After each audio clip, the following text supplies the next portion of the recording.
on analysis of variance. So the question is, Janet Reed would like to know if there's any significant difference in the mean number of hours worked per week for the department managers at her 3 manufacturing plants, which she has in Buffalo, Pittsburgh, and Detroit. And then it says an F-test will be conducted using alpha as 0.05. So in this question, our alpha value would be 0.05, right?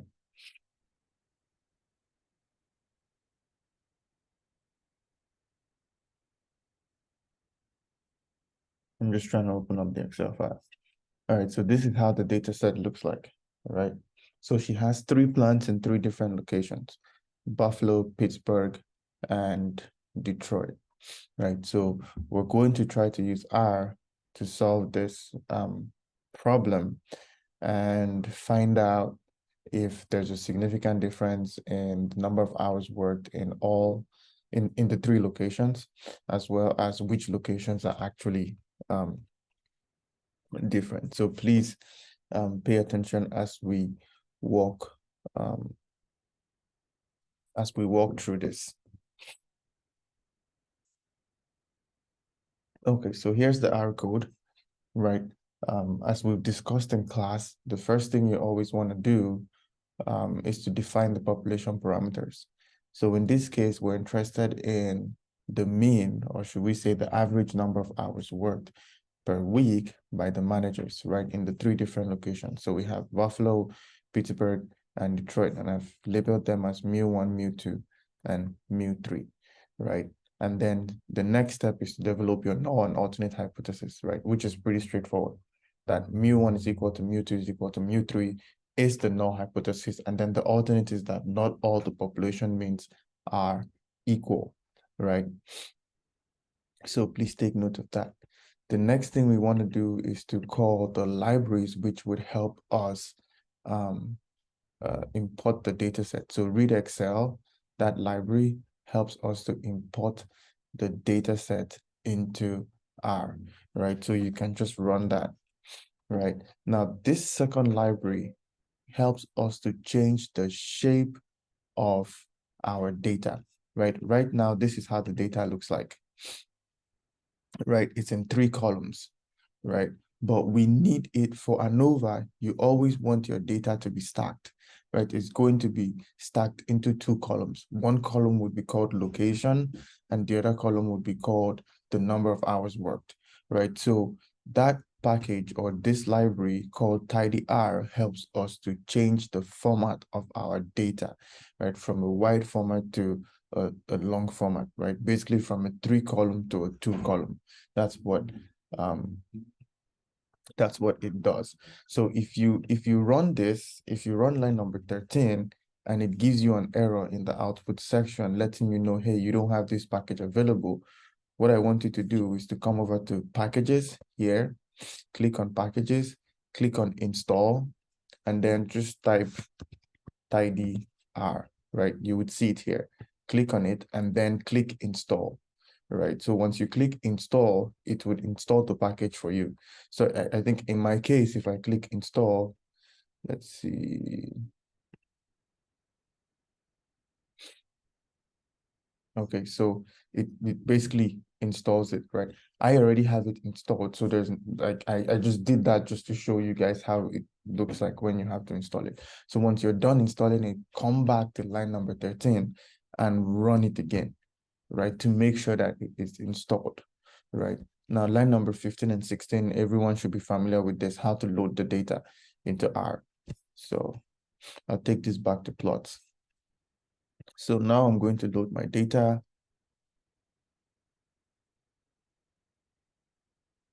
Oh, sorry, I did not.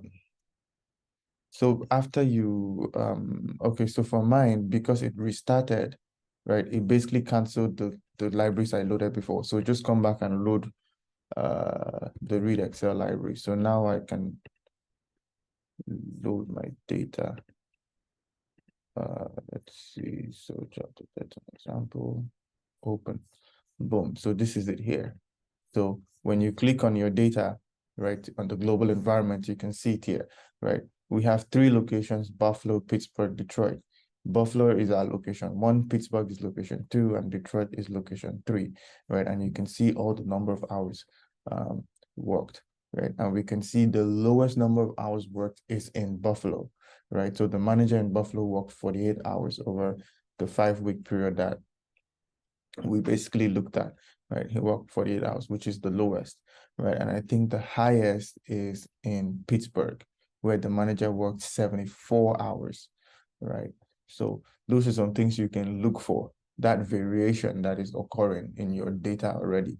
One person is working 48 hours, another person is working 74 hours, right? So the next thing we want to do, you can run this one, it just shows you the data here again. And then line number 18, as I told you earlier, is to help you change the format or the shape of the data, right? So now we just have it as PL data, right? We want to change the format of plant data, which is our line number 16, right? And then now we're kind of listing what the names of the existing columns are. So currently our data is being stored in Buffalo, Pittsburgh, and Detroit. So that's what we have here, right? We want to change that to just 2 columns, which is location and hours worked. So let's run that. Okay, now you'd see another data set would pop up here, right?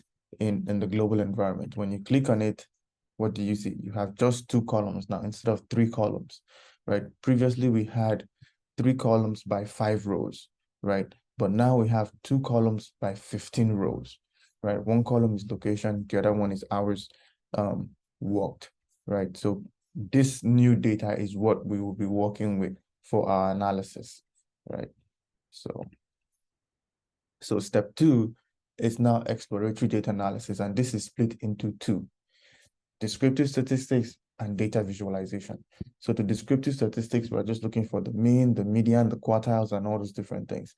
The data visualization, we use a box plot. So for ANOVA, I think we discussed this in class, we would always use a box plot to visualize our data.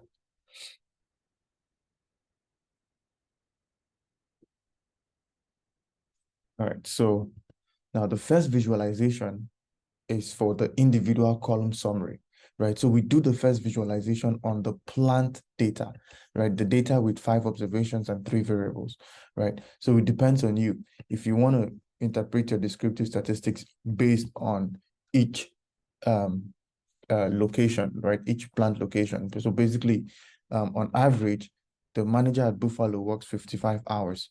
On average, the manager at Pittsburgh works 68 hours. On average, the manager in Detroit works 57 hours.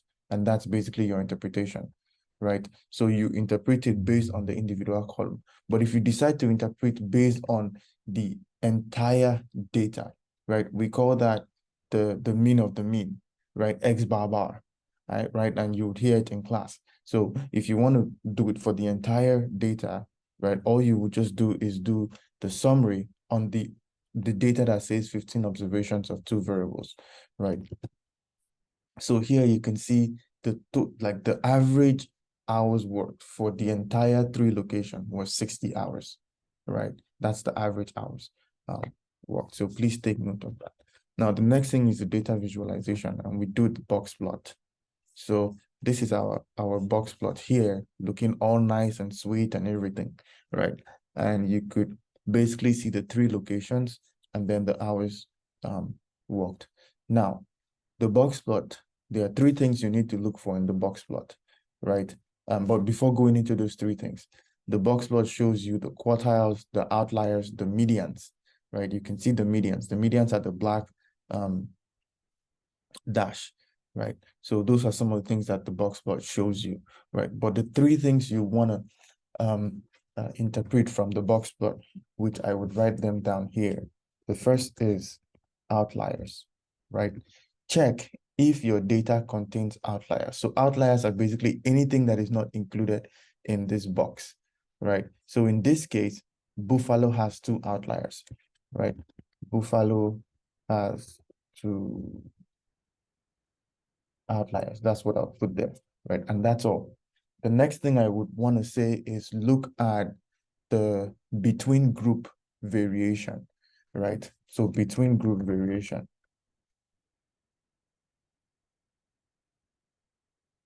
So between group variation, basically what I'm asking you to do is compare the three locations, right? So if all three of them overlap based on the median, right? If all their medians are kind of like overlap, then we say that the between group variation is very low, right?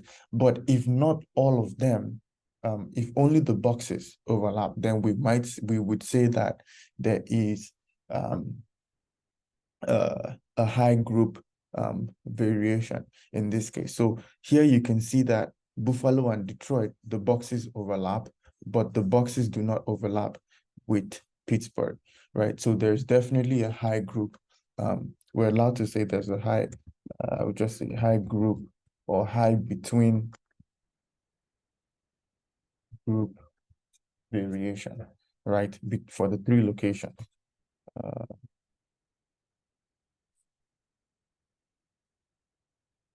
That's what I would say. And then finally is within group variation, right? So within the group variation, look at each boxes now. Now you would focus on just each of them, right? How far away, how do I put this now? Each box is kind of equal, right? In terms of is the data balanced in the middle or is it skewed? And basically you could see that apart from Buffalo, Detroit and Pittsburgh, it's all skewed, right? The data is not kind of balanced. It's not showing us a normal um, distribution, right? Which you can literally tell here, right? Because the medians are not in the center, right? So it's all skewed. Definitely letting us know that Detroit and Pittsburgh have a high within group variation. So let's see.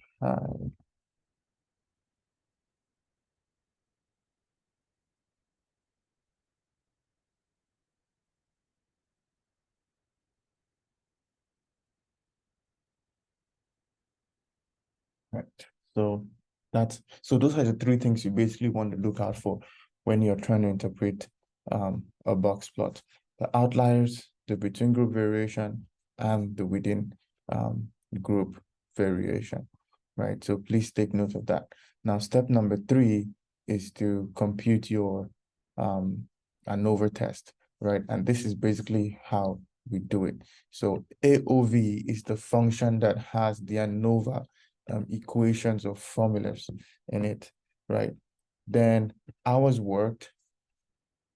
So let's come back to this, to the data here, right? Hours work is the second column, right? The column that has all the continuous variables or the numerical variables, right? And then the location, like the one that has qualitative variable, right? Is what we're kind of testing it against, right? And you call your data, which is the peer underscore data. So you remember you're using the data with 15 observations and 2 variables.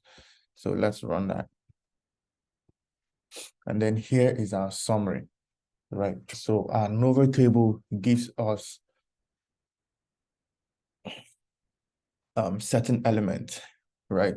So we're doing this based off the location, right? And then you have a residual. So then that's on the rows, and then the columns, you have the degree of freedom, the sum of squares, the mean sum of squares, the F value, and our P value, right? So in this case, for the degree of freedom, we have 3 locations, right? So the degree of freedom for the locations will be 3 minus 1. That's why we have 2 here, right? Then for the residuals, the degree of freedom for the residuals will now be n minus 3, right? Which is our 3 locations, right? And then n is basically 15, because remember, we had 15 observations. So 15 minus 3 gives us 12. Then you have the sum of squares. And I think if you look at the slides, I've showed you the equation on how to get the sum of squares. But for the mean sum of squares, if you divide 490 by 2, it gives you 245, right? If you divide 308 by 12, it gives you 25.67. So that's how you get the mean sum of squares. It's the sum of squares divided by the degree of freedom. And then the F value is basically 245 divided by 25. That's how you get the F value. Remember, all your answers should be in 2 decimal places. So if you were to take these values and put it in your homework, for example, or on Canvas, you'll be typing 9.55, right? Not 9.545. If you type 0.545, you're going to fail it. So remember, 2 decimal places, so 9.55. And then you can see your p-value, 0.00. And if you remember from the question, we have to use alpha as 0.05 for everything that we're doing, right? So when you compare this with alpha, you can see that 0.00 is less than 0.05, right? Hence, we have the interpretation here that says we reject HO and conclude that the mean number of hours per week, the mean number of hours worked per week by each manager in the plant locations are significantly different. So basically what we're saying is that HA is true and HO is false, right? That's what we're saying. So when we reject HO, we say HA is true. So please take note of that.